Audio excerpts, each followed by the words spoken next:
폭염특보가 계속 이어지는 가운데 내일 오후부터 비가 내릴 것으로 예보됐습니다. 양양 등 동해안의 서핑 관광이 활성화되면서 안전사고가 늘고 있습니다. 서핑객들의 주의가 필요합니다. 오늘까지 사흘 연속 500명대 확진자가 나오면서 도내 코로나19 재확산 조짐을 보이고 있습니다. 레고랜드 개장 2달 동안 롤러코스터 기계 멈춤 사고가 4번이나 발생했습니다. 안녕하십니까. 뉴스데스크 강원입니다. 태백을 제외한 강원 전역에 폭염특보가 발효 중인 가운데 오늘 동해안 지역에선 동풍의 영향으로 낮 최고 기온이 30도를 대부분 밑돌았습니다. 오늘 낮 최고 기온은 삼척 29.9도, 강릉 29.1도, 속초 28.8도 등이었습니다. 내일 오후부터 모레까지 강원 내륙과 산지엔 30에서 100mm, 많은 곳엔 150mm 이상, 북부 동해안 지역엔 5에서 30mm, 중남부 동해안엔 5에서 20mm의 비가 오겠습니다. 비가 내리면서 습도는 많이 올라가 체감 온도는 더 높아질 것으로 보입니다. 도내에서 코로나19 신규 확진자가 그제와 어제에 이어 오늘 오후 6시까지 사흘 연속 500명대를 기록하며 확산 조짐을 보이고 있습니다. 지역별 신규 확진자는 원주 164명, 강릉 72명, 속초 16명, 동해 13명, 고성 12명, 삼척 9명 등 561명이며 누적 확진자 수는 52만 8천 명 가까이 됩니다. 오늘 0시 기준 중환자 병상 가동률은 2.8%로 36개 병상 가운데 1개 병상만 가동 중입니다. 동해안에서 서핑을 즐기는 동호인과 관광객이 늘면서 안전사고도 증가하고 있습니다.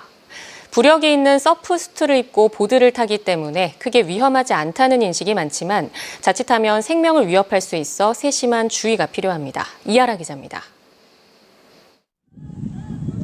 서핑을 교육하거나 장비를 빌려주는 샵들이 해변 곳곳에 들어서 있습니다. 지난 2012년 양양과 속초, 고성 지역에 5곳뿐이었던 서핑샵은 20배 넘게 폭증해 현재 100곳이 훨씬 넘습니다. 이제 서핑하면 강원도를 떠올릴 정도로 동해안을 찾는 서핑 동호인과 관광객이 크게 늘어난 겁니다. 이렇다 보니 서핑을 즐기다 다치는 사고도 늘고 있습니다. 강릉 아산병원이 서핑 사고로 응급실을 찾은 환자를 분석한 결과 2016년 67명에서 지난해 122명으로 2배 가까이 증가했습니다. 코로나19 발생 전인 2019년에는 145명으로 가장 많은 수의 환자가 응급실로 이송됐는데 이 중에 94.4%가 외상 환자였습니다. 외상 환자들은 대부분 보드나 리쉬로 불리는 보드 장치에 피부가 찢어져 다친 경우가 가장 많았습니다. 특히 익수나 척수 손상 같은 중증 응급질 환자도 18명이나 되는데 이 가운데 2명은 사망했습니다. 또 서핑을 즐기고 난 뒤에는 하지마비 등의 증상을 보이는 이른바 서퍼의 척수병증도 나타났습니다. 서핑보드는 부력 때문에 물에 잠겼다가 위로 떠오르게 되고 그게 다시 떨어지면서 사람의 머리를 가격하거나 이런 경우들이 있습니다. 턱이라든지 이런 데를 맞으면 뇌진탕이 순간적으로 올 수도 있고. 전문가들은 사고 예방을 위해 파도가 높은 날 초보자는 바다에 나가는 것을 자제하고 2명씩 짝을 이뤄 서핑을 즐기는 등의 안전한 서핑 문화 조성이 필요하다고 조언했습니다. MBC 뉴스 이하라입니다.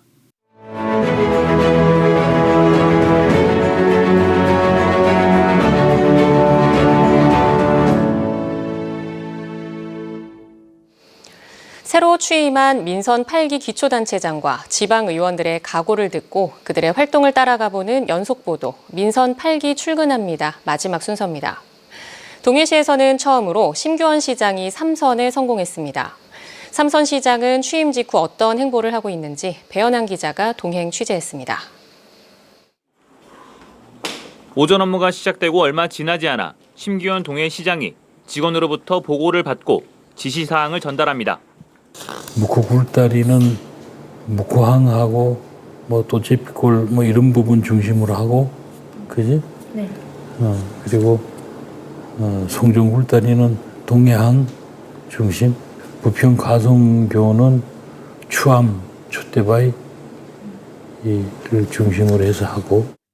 심 시장이 주간 회의와 오전 결제 등을 마치고 향한 곳은 신규 아파트 단지의 문을 연 경로당입니다. 경로당에 도착해 마을 어르신들과 인사를 나누고 안부를 묻습니다.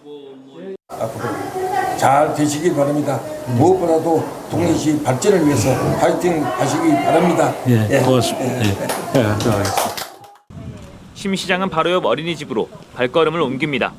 동해시에서 5번째로 문을 연 국공립 어린이집을 찾아 갓난 아이들부터 장난꾸러기 아이들까지 만나 반갑게 인사를 나눕니다. 안녕.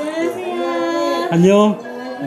아, 다 2살이고. 네. 아, 이쁘네. 요사이는 애들만 보면 이쁘네. 직무 대행 기간까지 합쳐 벌써 10년 이상 동해시장을 책임지고 있는 심규원 시장은 새 임기가 시작됐지만 큰 틀의 변화 없이 안정적으로 시장을 운영하겠다는 각오입니다. 가장 중요한 역점 사업을 묻는 질문에는 동해시를 5개 권역별로 나누어 관광 벨트화를 통해 주민들이 잘 사는 도시를 만들겠다는 포부를 밝혔습니다.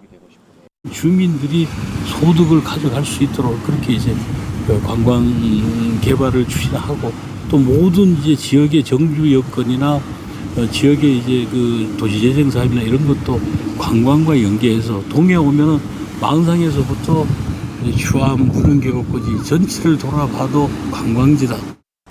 3선 임기를 마친 뒤엔 동해시를 위해 노력한 시장으로 평가를 받고 싶다는 기대감도 나타냈습니다. 제가 개인적으로 성공했다는 그런 시장보다는 동해시 발전을 위해서 많은 노력을 한 시장이다. 이렇게 평가를 받고 싶습니다.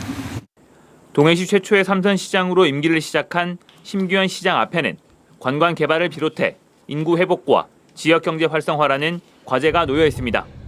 MBC 뉴스 배현환입니다.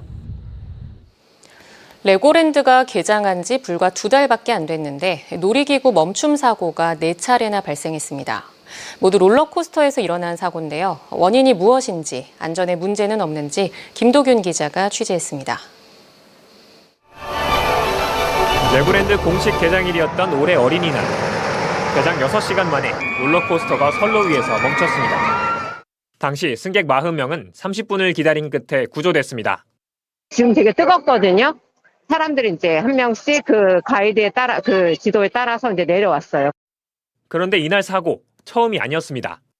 사흘 전 시범 운영 때도 같은 사고가 발생했었습니다. 공식 개장일에 이어 이튿날에도 멈춤 사고가 발생했습니다. 레고랜드 측이 밝힌 3번의 사고 원인은 모두 안전센서 결함, 그리고 2달 뒤 또 멈춤 사고가 발생했습니다. 모두 같은 롤러코스터입니다. 마지막 멈춤 사고 당시 승객은 16명. 출발 직후 첫 번째 경사로를 오르던 중에 갑자기 멈췄습니다. 멈춤 사고로 다음 열차를 기다리던 탑승객들까지 모두 29명이 40여 분에 걸쳐 하차했습니다. 한국전력은 전력 공급에는 전혀 문제가 없었다는 입장이지만 레고랜드 측은 테마파크 전체에 1초 정도의 순간적인 정전에 의해 안전장치가 발동돼 놀이기구가 멈추게 된 것이라면서 디스코 스핀 등 다른 놀이기구들도 일부 작동이 멈췄다고 밝혔습니다. 사고 난 놀이기구 운영 계속 하는 건가요? 이용자들한테 한 말씀만 좀 부탁드려도 될까요? 춘천시는 레고랜드 관계자들을 불러 진상 파악에 나섰지만 회의는 비공개로 이뤄졌습니다. 현장 조사를 할 때는 재난관리 전문가를 한 3분 정도를 구성을 해서 저희가 현장 조사를 실시할 계획을 검토하고 있습니다. 코로나19가 풀리면서 어린이 단체 이용객이 늘고 여름 휴가철까지 앞둔 시점에서 이용객들은 불안감을 감추지 못하고 있습니다. 아이들이 아무래도 이용하는 거다 보면은 조금 더 세밀하게 점검이나 이런 운행 같은 거에 대해서 좀 더 조심히 다뤄줘야 된다고 생각합니다. 불과 2개월 사이 4번의 멈춤 사고가 발생한 레고랜드. 안전 문제가 발생하기 전에 운행을 멈췄고 멈춤 사고가 재발하지 않도록 하겠다며 시스템 점검을 마치자마자 또다시 운행을 재개했습니다. MBC 뉴스 김도균입니다.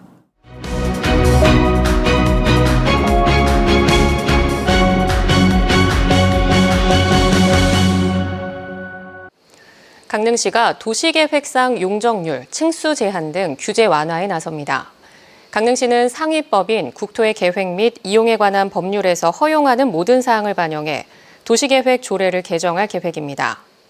주요 내용을 보면 용도 지역별로 용적률을 완화하고 제2종 일반 주거지역 층수 제한도 기존 25층 이하에서 법적 허용 층수까지 건축할 수 있도록 완화합니다. 강릉시는 이달 중순쯤 도시계획조례 일부 개정안 입법 예고와 시민 의견 수렴 등을 거쳐 시의회에 상정하고 10월쯤에는 개정안을 공포한다는 방침입니다. 조양강에 가로막혔던 국도 59호선을 잇는 정선 3교가 개통됐습니다. 정선 3교 개통으로 정선읍 애산리에서 덕송리까지 차량 주행거리가 기존보다 1.6km 줄고 통행시간은 3분가량 단축됩니다. 한편 국토교통부는 2018년 3월부터 300여억 원을 투입해 정선 3교 등 정선읍 시가지를 가로지르는 길이 700여 미터 도로를 완공했습니다.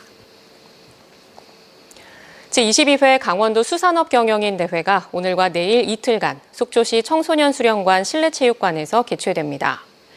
이번 대회에는 도내 어업인과 가족 등 1000여 명이 참석해 수산업 상생 발전을 위한 다양한 방안을 논의합니다.